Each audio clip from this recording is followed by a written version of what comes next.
இந்த இடத்த பார்க்கும்போது உண்மையாகவே சூப்பராக இருக்குங்க. படத்தெல்லாம் பார்த்துருப்போம்ல, நடுவில் ராஜா உட்காந்துருப்பாரு, சுற்றி அமைச்சர்களாக உட்காந்துருப்பாரு. அந்த ஒரு செட்டப்பில் தான் இந்த இடத்தையுமே வந்து இப்போ வரை பயன்படுத்திக்கிட்டு இருக்காங்க.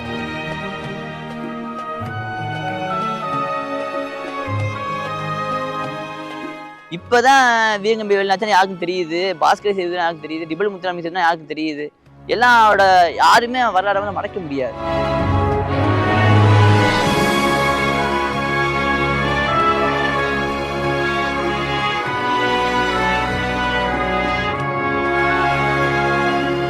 இந்த வாள் எல்லாமே அந்த காலத்தில் உள்ள ராஜாக்கள் யூஸ் பண்ணது தான். அந்த வாள் எல்லாமே ரொம்ப வெயிட்டாக தான் இருக்குது. இந்த வாளுமே பிளான் பண்ணி மறுபடியும் வெள்ளையில துரத்தின ஒரே வீராங்கனை வந்து வேலுநாச்சியார் மட்டும்தான். இல்லை எத்தனையோ பேர் இருப்பாங்க, ஆனா ஒரு ராஜ்யத்தை கொடுத்து அதை மறுபடியும் வென்றெடுத்த ஒரே ஆள் வேலுநாச்சியார் மட்டும்தான் எனக்கு தெரிஞ்சு. கடைசியா பாத்தீங்கன்னா அவங்க வயது முதிர்ந்து ரொம்ப கஷ்டப்பட்ட காலத்துல தான் இறந்து போயிருக்கான். நம்ம இப்போ எங்கே வந்திருக்கோம் பார்த்தீங்கன்னா, ராம்நாட்டுக்கு அடையாளம் இருக்கிற ஒரு இடத்துக்கு தான் வந்திருக்கோம். ராமநாதபுரத்தை ஆண்ட சேதுபதி மன்னர்கள் வாழ்ந்த ஒரு அரண்மனைக்கு தான் வந்திருக்கோம்.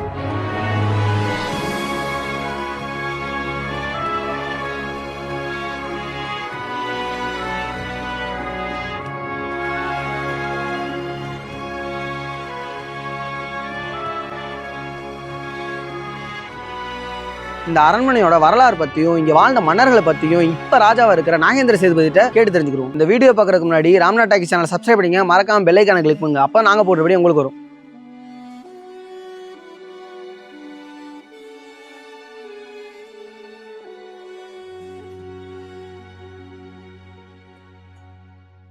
வணக்கம் வணக்கம். அதான் இப்போ நீங்கள் உங்கள்கிட்ட கேட்கலாம்னு தெரில. ஏன்னா ஃபஸ்ட்டு நீங்கள் ஜாலியாக இருந்திருப்பீங்க ஸ்கூல் காலேஜ் படிச்சுக்கிட்டு. ஏன்னா இதை பற்றி உங்களுக்கு பெருசாக உங்களுக்கு தெரிஞ்சிருக்காதுன்னு நினைக்கிறேன். அப்பா டக்குன்னு இறக்கவும் உங்களை ஒரு ராஜாவாக அங்கீகரிக்கும் போது நீங்கள் எப்படி ஃபீல் பண்ணீங்க? அந்த ரொம்ப ஒரு புது விதமான அனுபவம் தான். எல்லாமே ஒரு வாழ்க்கையில் வந்து ஒரு பக்குவம் வரணும் இல்லையா?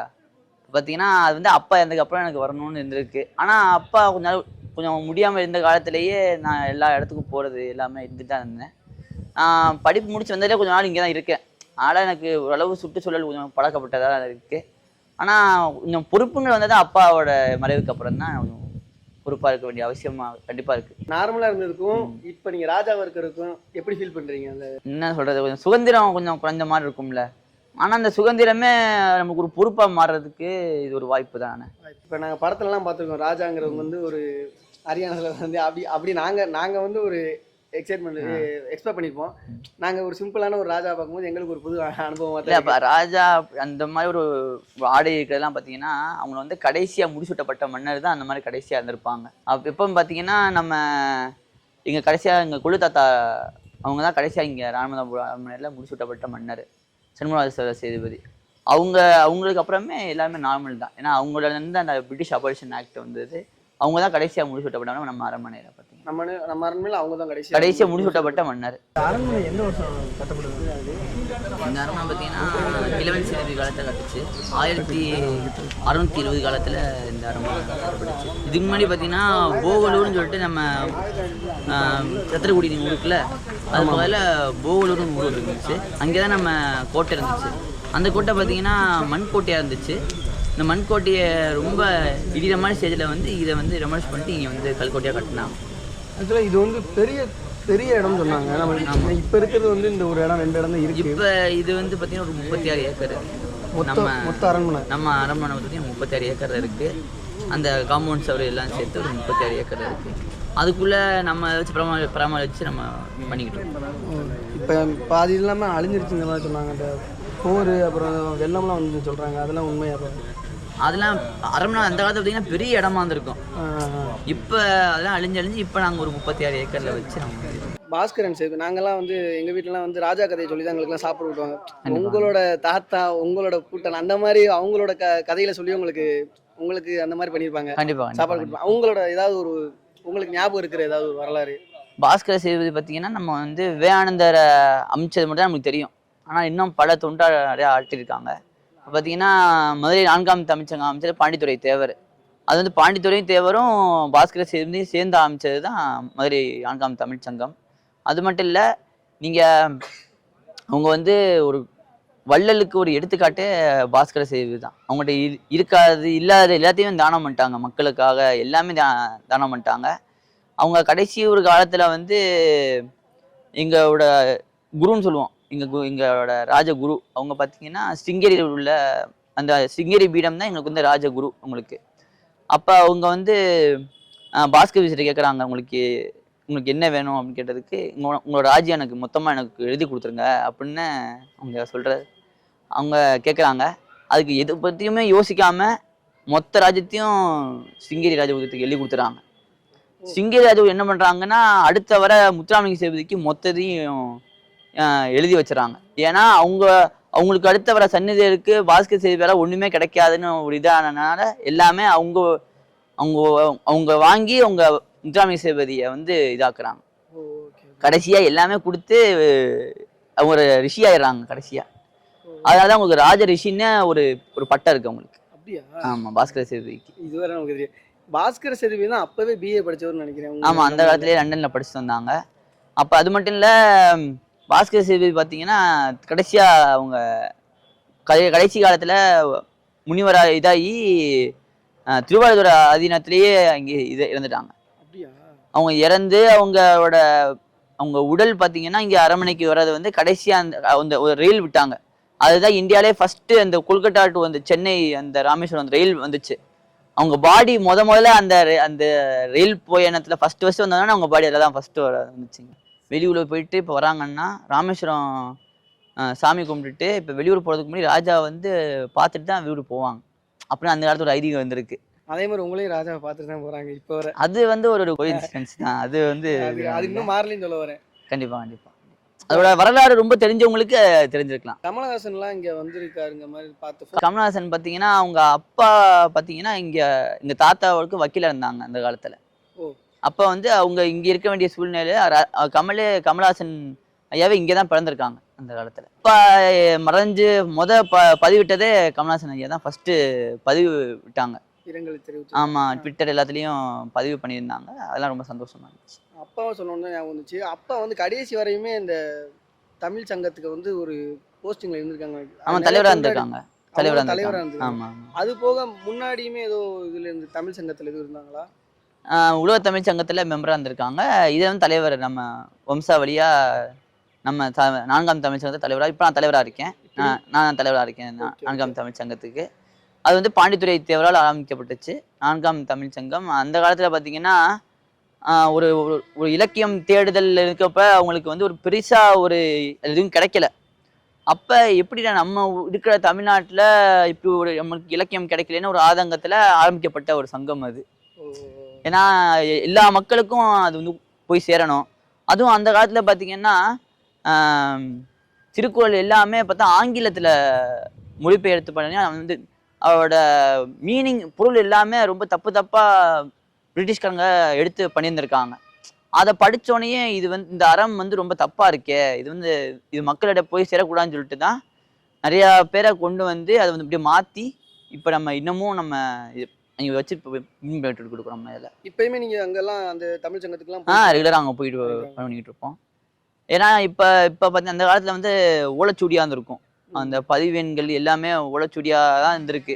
அது வந்து காலப்போக்கில் பார்த்தீங்கன்னா அதெல்லாம் மெயின்டைன் பண்ணிட்டு இருக்க முடியாது. ஏன்னா அதுக்கு உள்ள அந்த சொல்யூஷன்ஸ் நிறைய இதெல்லாம் தேவை அதுக்கெல்லாம் மெயின்டைன் பண்ணுறதுக்கு. அது இப்போ என்ன பார்த்தீங்கன்னா கவர்மெண்ட் நார்ம்ஸ் படி எல்லாமே டிஜிட்டலில் ஏற்றி எல்லாமே அதை வந்து ஈஸியாக படிக்கிற மாதிரி இப்போ ரெடி பண்ணியிருக்கோம். ஆமாம், எல்லாமே டிஜிட்டலாக மாற்றியாச்சு. நம்ம எல்லாமே டிஜிட்டலில் மாற்றி எல்லாருக்குமே எளிய முறையில் ஈஸியாக படிச்சிடலாம் அந்த நூல்கள் எல்லாமே. ஏன்னா அப்போ உள்ள தமிழ்கள் பார்த்தீங்கன்னா ரொம்ப சின்ன ஒட்டி இருக்கும். கோர்வையாக கிராமிய எழுத்துக்கள்னு சொல்லுவாங்க. அதை ஈஸியாக படிச்சிட முடியாது. அது எல்லாமே எடுத்து ஒழுங்காக பண்ணி டிஜிட்டலாக மாற்றி ரொம்ப எளிய முறையில் படிக்கலாம் இப்போ ஈஸியாக. ராஜா, ஆங்கில கலெக்டர் வந்து ஜாக்சன் துறை இருந்தாப்புல, அவங்களும் வீரபாண்டிய கட்டபொம்மன் இந்த ஒரு இடத்துல தான் மீட் பண்ணதா வரலாற்று குறிப்பு சொல்லுது. கண்டிப்பாக இந்த இடம் பார்த்தீங்கன்னா பிரத்யேகமாக இந்த இடத்துல வந்து ராமலிங்க விலாசம் அப்படின்னு அழைக்கப்படுது. இந்த இடம் பார்த்தீங்கன்னா இதுதான் அந்த காலத்தில் மன்னர் ஆட்சி பண்ண இடம். தர்பார் ஹால், இங்கே உட்காந்து மன்னர் அரசபை கூடுற இடம் இது. அந்த காலத்தில் பார்த்தீங்கன்னா இப்போ நீங்கள் சொன்னீங்கல்ல அந்த இடம், இப்போ இந்த நிகழ்ச்சி நடந்தது இங்கே நடந்தது. ஆனால் அது வந்து இந்த படத்தில் வந்து சித்தரிக்கப்பட்டது. அந்த காலத்தில் ராஜாக்கள் வந்து பெருசாக ஷூட்டிங் அலோவ் பண்ண மாட்டாங்க. இப்போவும் அலோவ் பண்ணுறது இல்லை. அப்போ இது வந்து அவங்க ப்ரொடக்ஷன் ஹவுஸ்லேருந்து கேட்கும்போது அலோவ் பண்ணலை. அப்போ வந்து இதே மாதிரி நுணுக்கமாக இதே மாதிரி செட்டு போட்டாங்க. உள்ளுக்குற அந்த வால்ஸு, அந்த உள்ளுக்குற எல்லா டெக்கார்ஸ் எல்லாமே இதே மாதிரி செட்டு போட்டு அந்த சிவாஜி நடித்த அந்த காட்சிகள் எல்லாமே அப்படியே நடந்த விஷயங்கள். ஆனால் இதை அப்படியே பார்த்து பண்ணது அவங்க. இதே மாதிரி செட் அமைச்சு அந்த மாதிரி செட். ஆனால் உண்மையாக நடந்த நிகழ்ச்சி இங்கே நடந்துச்சு. அந்த காலத்தில் நிகழ்ச்சி நடந்துச்சு. இங்கே மேலே இப்போ நீங்கள் பார்க்கலாம். கட்டபொம்மன் மேலேருந்து குதிச்ச இடமா இருக்கட்டும், மேலேருந்து குதிச்சு நீங்கள் அப்போ குதிரை ஏறி இங்கேருந்து புதுக்கோட்டை வரையும் சென்றதாக இருக்கட்டும், அது எல்லாமே ரெக்கார்டாகவே இருக்கு.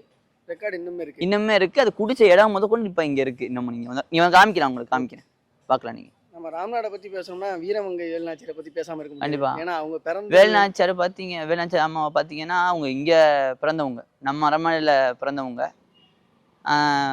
அது எவ்வளோ சொல்லும் போது இதாகுது பாருங்க. ஏன்னா இப்போ இந்தியாவிலேயே நம்ம புத்தகத்தில் படிக்கிறோம். புத்தகத்தில் படிக்கும்போது என்ன சொல்கிறாங்க, இந்தியாவிலேயே முதல் சுதந்திர போராட்ட வீராங்கனை பெண்மணி யாருன்னு பார்த்தா நம்ம என்னது வேலுநாச்சியார் யாருக்கு தெரியாது. இந்த ராணி லட்சுமிபாய் தான் நம்ம வந்து புத்தகம் வந்து படிச்சிருக்கோம். ஆனால் நம்மளோட ஹிஸ்டாரிக்கல் நம்மளுக்கு தெரிஞ்ச நம்ம உண்மை ரெக்கார்டாக பார்த்தீங்கன்னா ராணி லட்சுமிபாய் பிறப்பதற்கு 75 வருஷத்துக்கு முன்னாடியே வேலுநாச்சியார் அவங்க வீரம் செஞ்சு எல்லாம் முடிஞ்சு இறந்துருக்காங்க. 75 வருஷத்துக்கு முன்னாடியே அவங்க. உண்மையா இருக்குது இல்ல, அது இப்போ வந்து எல்லாருமே அதுதான் சொல்ல. நானுமே ஒரு சில இடத்துல பார்த்தேன், இந்தியாவோட முதல் சுதந்திர போராட்ட பெண்ணுனா வந்து ஜான்சி ராணி. இதே மாதிரி பார்த்தீங்கன்னா நம்ம பல வரலாறுகள் மறைக்கப்பட்டுருச்சு. இதுல இருந்து பார்த்தீங்கன்னா ஒரு நார்த் இந்தியனோட டாமினேஷன் சொல்றதுனால நம்மளோட ரூட்ஸான சவுத் இந்தியனோட கிங்டம்ஸ் உள்ள எல்லாமே அவங்களோட பெருசா வந்துடக்கூடாதுன்னு சொல்லிட்டு அப்பவே மறைச்சிட்டாங்க நிறைய விஷயங்களை. தமிழ்நாட்டுல இருந்து வந்து பெருசா யாரும் வந்துடக்கூடாதுன்னு அவங்களோட நோக்கம். அந்த காலத்துல இருந்து பாத்தீங்கன்னா அது வந்து பண்ணிட்டாங்க வச்சுக்கோங்களேன். இப்பதான் வீரங்கம்பி வேலுநாச்சியார் யாருக்கும் தெரியுது, பாஸ்கர் செய்து யாருக்கும் தெரியுது, டிபல் முத்துராமி செய்து யாருக்கும் தெரியுது. எல்லாரோட யாருமே வரலாறு வந்து மறைக்க முடியாது. யாராவது எடுத்து நம்ம பண்ணிட்டோம்னு வச்சுக்கோங்களேன், பண்ணி அது வந்து பெரிய லெவலில் ஆயிடுச்சுன்னா அந்த வரலாறு வந்து யாராலுமே அழிக்க முடியாது, இதுவும் பண்ண முடியாது. நான் ஒரு குட்டி கதை படித்தேன். வீரமங்கை வேலுநாச்சியார் இந்த அரண்மனையில் ஏதோ ஒரு இடத்துல தான் அந்த குதிரை ஏற்றம் இதெல்லாம் இங்கே இந்த ஒரு குதிரை ஏற்றம் அவங்க கற்றுக்கிட்டு இருந்திருக்காங்க. அப்போ பார்த்தீங்கன்னா இங்கேருந்து கல்யாணம் ஆகி சிவகங்கைக்கு போகிறாங்க. கல்யாணம் ஆனது இங்கே தான் கல்யாணம் ஆச்சு. இங்கே கல்யாணம் ஆகி சிவகங்கைக்கு போகும்போது அவங்க என்னென்ன வேணால் கேட்டுருக்கலாம், பொன் பொருள் என்ன வேணால் கேட்டுக்கலாம். ஆனால் அவங்க கேட்டது வந்து குதிரை தான் கேட்டாங்க. அவங்களுக்கு ராஜா கிட்ட குதிரை தான் எனக்கு வேணும்னு கேட்டதுக்கு ராஜா அரேபியாவிலேருந்து குதிரை வர வச்சு அந்த குதிரை யாரும் அடக்க முடியலை. அப்போ வேலுநாச்சியார் அவங்க தான் பார்த்தீங்கன்னா கூட்டு வந்து அவங்க தடவி கொடுத்து மேலே ஏறி உட்காந்து ரவுண்டு போயிட்டு வந்தாங்க. அந்த காலத்திலேயே அடக்க முடியாத குதிரையை கூட அடக்கி. ஆமாம், வித்தின் த செகண்ட்ஸில் பார்த்தீங்கன்னா அவங்க ஈஸியாக அதை டேக்கிள் பண்ணி அவங்களுக்கு வந்து ரொம்ப பரிச்சயமானது குதிரை ஏற்றம், பிடிச்சமான விஷயம். அதே மாதிரி பார்த்தீங்கன்னா அவங்களுக்கு பல மொழிகள் தெரியும். ஃப்ரெஞ்சு, இட்டாலி, அப்புறம் நிறையா மொழிகள், போர்ச்சுகீஸ், நிறையா மொழிகள் தெரியும். அதனால தான் அவங்களுக்கு வந்து உருதுலாம் தெரிஞ்சனால தான் அவங்க ஹைதர் அலி கூடலாம் ஈஸியாக கம்யூனிகேட் பண்ணி அவங்களோட அந்த ஈஸியாக அந்த ஒரு கோஆர்டினேட் ரிலேஷன்ஷிப்பை வச்சு தான் அவங்க ஜெயிக்க முடிஞ்சிச்சு. அவங்க பிளான் பண்ணியிருக்காங்க, 8 வருஷமாக பிளான் பண்ணி மறுபடியும் வெள்ளையை துரத்தின ஒரே வீராங்கனை வந்து வேலுநாச்சியார் மட்டும்தான். ஏன்னா அவங்களுக்கு எத்தனையோ பேர் இருப்பாங்க, ஆனால் ஒரு ராஜ்யத்தை கொடுத்து அதை மறுபடியும் வென்றெடுத்த ஒரே ஆள் வேலுநாச்சியார் மட்டும்தான் எனக்கு தெரிஞ்சு. அது கடைசியா பாத்தீங்கன்னா அவங்க வயது முதிர்ந்து ரொம்ப கஷ்டப்பட்ட காலத்துல தான் இறந்து போயிருக்காங்க. வேற யாரும் எதிராளி தான் கிடையாது, ரொம்ப கடைசி காலத்துல தான் இறந்து போயிருக்காங்க. ஆமா, வயசானதுக்கு அப்புறம் தான். அதே போல உள்ள ஒரு இடம் பார்த்தோம், ஒரு ராஜா உட்காந்துருக்க மாதிரி, அமைச்சர்லாம் உட்காந்துருப்பாங்க செட்டில் எல்லாம் பார்ப்போம் படத்துல. அந்த மாதிரி ஒரு இடம் இருந்துச்சு. அது என்ன இடம் ராஜா? அந்த காலத்துல பாத்தீங்கன்னா வந்து கல்யாண மஹால். ஏன்னா இப்ப ராஜா வீட்டுல நிறைய ஃபங்க்ஷன்ஸ் எப்பவுமே நடந்துட்டே இருக்கும். அந்த மாதிரி சின்ன சின்ன ஃபங்க்ஷன்ஸ் எல்லாமே இங்க கல்யாண மஹால்ல எப்பவுமே நடத்திக்கிட்டே இருப்பாங்க. இதே மாதிரி ராணிகளுக்கு தனி மஹால் இருக்கு. இப்போ தங்கச்சி ஒரு மஹால் எடுத்து நடத்திக்கிட்டு இருக்காங்க. அங்கே பார்த்தீங்கன்னா ராணிகளுக்கு இந்த வளகாப்பு, இந்த மாதிரி சடங்கு, இந்த மாதிரி ஒரு ஃபங்க்ஷன்ஸ் அந்த மாதிரி லேடிஸ் ஓரியன்ட் ஃபங்க்ஷன்ஸ் ஃபுல்லாகவே இங்கே அந்தப்புறம்னு சொல்லுவோம் அந்த காலத்தில். அந்த மாதிரி அந்தப்புறத்தில் அந்த மஹால் அமைஞ்சிருக்கு. அப்போ இருந்தே பொரியும் வச்சு சிறப்பாக நடத்திக்கிட்டு இருக்காங்க. அந்தப்புறம் இருக்காங்க. அந்தப்புறங்கிறது அந்த ராணிகள் இருக்க வேண்டிய ஏரியா அது. அங்கே எப்படி பார்த்தீங்கன்னா ராஜாக்களுக்கே இப்போ அலௌடு, மற்றவங்களுக்கு யாருக்குமே அலௌட் கிடையாது. ராஜாவுக்கே அலௌட் கிடையாது. ராணிகள் தான் இங்கேயும் வருவாங்க. இங்கே அது வந்து ராணிகளுக்கு உண்டியான ஒரு அரண்மனை மாதிரி வச்சுக்கோங்களேன். அது வந்து அது ஒரு பெரிய இடம். அது அரண்மனை அந்தப்புறங்கிறது இப்போ அந்த மாதிரி அந்தப்புறமா இல்லை. இப்போ பார்த்தீங்கன்னா அது வந்து ஒரு நம்ம சொந்தக்காரவங்க எல்லாமே தங்குற மாதிரி ஒரு அமைப்பு அமைச்சு இப்போ அதையும் கன்வெர்ட் பண்ணி இப்போ ஒரு பழங்கால மண்டபம் மாதிரி ரெடி பண்ணியிருக்கோம் இப்போ நம்ம தேவைக்காண்டி. அக்கால் மடம் தங்கச்சி மடம் அப்படிங்கிறதுக்கு வந்து ஒரு பெரிய வரலாறு இருக்குங்கிற மாதிரி சொல்றாங்க. கண்டிப்பாக கண்டிப்பாக. சிபி சக்கரவர்த்தி எப்படி தொடையை வந்து அறுத்து கொடுத்தாரு புறாக்காகவோ, மனுநீதி சோழன் வந்து ஒரு மாட்டுக்காக தன்னோட மகனையே வந்து கொன்னுட்டு அது எப்படி வலிச்சிச்சோ அதே மாதிரி எனக்கு வலிக்கணுங்கிறக்காண்டி அப்படிலாம் பண்ணாங்க. அதே மாதிரி தன்னோட மருமகனை கொண்டதா வந்து தப்பு பண்ணிட்ட, தப்பு பண்ணா எல்லாத்துக்கும் ஒண்ணுதான் தண்டனைங்கிறது மாதிரி ஒரு சம்பவம் இன்சிடென்ட் நடந்திருக்கு. அது உண்மைதானே ராஜா? அது கண்டிப்பா அது வந்து ரெக்கார்டாவே உண்மைதான். சித்தரிக்கப்பட்ட ஒரு பொய்யோ ஒரு இதெல்லாம் கிடையாது. உண்மையான விஷயம் நிகழ்ச்சி, அது நிகழ்ந்த ஒரு விஷயம். அந்த காலத்துல விஜய ரகுநாத சேதுபதி பீரியட்ல பார்த்தீங்கன்னா அப்போ வந்து கப்பல் போக்குவரத்து மட்டும்தான் ராமேஸ்வரத்துக்கும் இதுக்கும். மக்கள் வந்து சாமியை தரிசிக்க போகணும்னா கப்பல் வழியாக போயிட்டு தான் வரணும். அப்போன்னு பார்த்தீங்கன்னா ராஜாவோட மருமகன் என்ன பண்ணியிருக்காங்கன்னா, அவங்க வந்து அக்காவும் தங்கச்சி 2 பேர் கல்யாணம் பண்ணியிருக்காங்க. ராஜாவோட சொந்த பொண்ணை 2 பேர் கல்யாணம் பண்ணியிருக்காங்க. அவங்க என்ன பண்ணியிருக்காங்கன்னா வரி வசூலிச்சிருக்காங்க. அது தேவைக்கோ இதுக்கோ நான் அவசியம் ராஜாவுக்கு பொறுத்த வரையும் ஆக்சுவலாக வரி வசூலிக்க கூடாது. வரி வசூலிக்க கூடாது. சிவனை பார்க்க வரவங்க முழுக்க சிவனை தரிசிக்க வருவோமே தவிர இது மாதிரி ஒரு வரி கொடுத்தோ எந்த ஒரு நோக்கத்துக்கும் வரக்கூடாது. அதுதான் அந்த ராஜாவோட கான்செப்ட். ஏன்னா சிவன் சொத்து எப்போவுமே ஒரு குலநாசம் அப்படின்னு சொல்லுவோம். அது வந்து நம்ம அரண்மனையில எப்போவுமே அது வந்து உண்மையான ஒரு விஷயம். அப்படிங்கிறப்ப நம்ம வந்து பிரதான தெய்வமே நம்மளுக்கு வந்து சிவன்கிறப்ப இந்த மாதிரி ஒரு ஒரு கதை ஒரு விஷயத்தை கேட்டோன்னா ராஜாவால் அதை வந்து எப்படி அதை இது பண்ணணும்னு தெரியல. அதை ஏன்னா அது சொந்த மருமகன் இல்லை. அப்போ வந்து அவங்க பொண்ணுகிட்ட வந்து கேட்டிருக்காங்க. இது வந்து யாருன்னு சொல்லலை, உங்கள் மருமகன்னு அவங்க ஹஸ்பண்ட்னு சொல்லலை, சும்மா ஒரு காமன் பர்சனாக சொல்லியிருக்காங்க. ஏன் இது என்னம்மா உங்கள் சிவன் பேரை சொல்லி வசூலிச்சிருக்காங்க, இதுக்கு என்ன பண்ணலாம் அப்படின்னு கேட்டதுக்கு எந்த ஒரு இதுவுமே யோசிக்காமல் சிவனை என்ன ஒரு சிவன் பேரை வச்சு என்ன ஒரு தீங்குகள் பண்ணாலும் அவனுக்கு வந்து மரண தண்டனை கொடுக்கணும் அப்படின்னு அவங்க பொண்ணே சொல்லிட்டாங்க. சரி இதுக்கு மேலே ஒரு கிளாரிஃபிகேஷன் தேவையில்லை அப்படின்னு சொல்லிட்டு அவங்க 2 பேரையும் அவங்க மருமகனை கூப்பிட்டு வந்து அவங்க தலையை துண்டிச்சிடறாங்க. என்ன வேணாலும் சொல்லியிருக்கலாம், ராஜா வந்து சொந்த மருமகன் தான், என்ன வேணாலும் பண்ணியிருக்கலாம். ஆனால் அவங்க இந்த சிவன் இது பண்ணதுக்காண்டியே அவங்க தலையை துண்டிச்சிடுறாங்க. அப்போ வந்து அவங்க அந்த காலத்தில் பார்த்தீங்கன்னா உடன்கட்டை ஏறுவாங்க. ராஜா அவங்க ஒய்ஃபும் அந்த தீயில வந்து குதிச்சிருவாங்க. அதே மாதிரி இவங்க 2 பேரும் தீயை குதிச்சு இதாயிடுறாங்க. அப்படி தோன்றுறதுதான் அந்த அக்கா மடம் தங்கச்சி மடம்னு இப்போ மாதிரி ராஜாக்கள்லாம் வாழ்ந்த மண்ணில் தான் நம்மளும் இப்போ நின்றுக்கிட்டு இருக்குங்கிறது உண்மையாவே சந்தோஷமா இருக்கு, பெருமையாகவும் இருக்கு. கண்டிப்பா இல்லை இன்னும் எத்தனை ராஜா இந்த மாதிரிலாம் சொல்லுவாங்க. ஏன்னா அவங்க சொந்த மாதிரி என்ன வேணாலும் சொல்லிட்டு போயிருக்கலாம், என்ன வேணாலும் ஒரு சாக்கு சொல்லி யாரு கேட்க போறா? ஏன்னா அவங்க இது யாரு கேட்க போறா?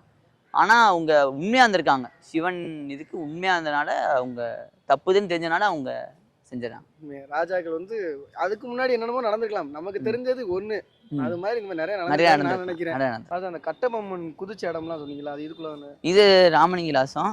அந்த காலத்துல ராஜாவோட தர்பார் ஹாலு, அரசபை இதுதான். இப்போ நம்ம ஃபர்ஸ்ட் வந்தீங்கல்ல, பார்த்தீங்கன்னா உட்காந்து அது எங்களோட பர்சனல் ஏரியா. அது நாங்கள் தங்கியிருக்கிறது வந்து ராஜாவோட ரெசிடென்ஸு. இது வந்து ராஜாவோட அரசபை. இங்கே வந்து மினிஸ்டர் உட்காந்து பேசுறது, இந்த மாதிரி டிஸ்கஸ் பண்ணுறது எல்லாமே இங்கே தான் பண்ணுவாங்க. அடைச்சிருவாங்க. அது அந்த காலத்தில் ரொம்ப டேமேஜ் ஆயிடுச்சு. இது எவ்வளோ ஹைட் இருக்கும்னா ஒரு ஆள் குதிரையில் உட்காந்து ஓட்டுற அளவு ஹைட் இருக்கும். எடுத்து வீசுனாங்கன்னா கழுத்தை மட்டும் அறுத்துட்டு வரும், கழுத்து துண்டிச்சிடும். இதை வச்சு ஃபைட் பண்ணுவாங்க. இந்த கட்டையை வச்சு மயக்கம் போடுறதுக்குலாம் இதை வச்சு அடிச்சாங்கன்னா மயக்கம் போட்டுருவாங்க. நம்மளுக்கு பார்த்தீங்கன்னா அந்த காலத்தில் பார்த்தீங்கன்னா மெயின் வந்து வேல்கம்பு தான் நம்மளுக்கு வந்து பெரிய ஆயுதமே. நம்ம பிரிட்டிஷ்க்கு என்னதான் இருந்தாலும் நமக்கு வந்து வேல்கம்பு தான் நம்மளோட ஆயுதம். அந்த காலத்தில் வேல்கம்பு, கத்தி, இதுதான் நம்மளோட ஆயுதம். சத்தியமங்கலம் அப்படியே அடிச்சுட்டே போய் மைசூரையும் போய் மைசூரில் அடிச்சிடறாங்க. மைசூரில் அடித்து அங்கே உள்ள தளபதியோட நாக்கையும் மூக்கையும் அறுத்து மொத்தமாக அள்ளி கொண்டு வந்து திருமக்கட்டை வந்து முட்டையாக கட்டி போடுறாங்க.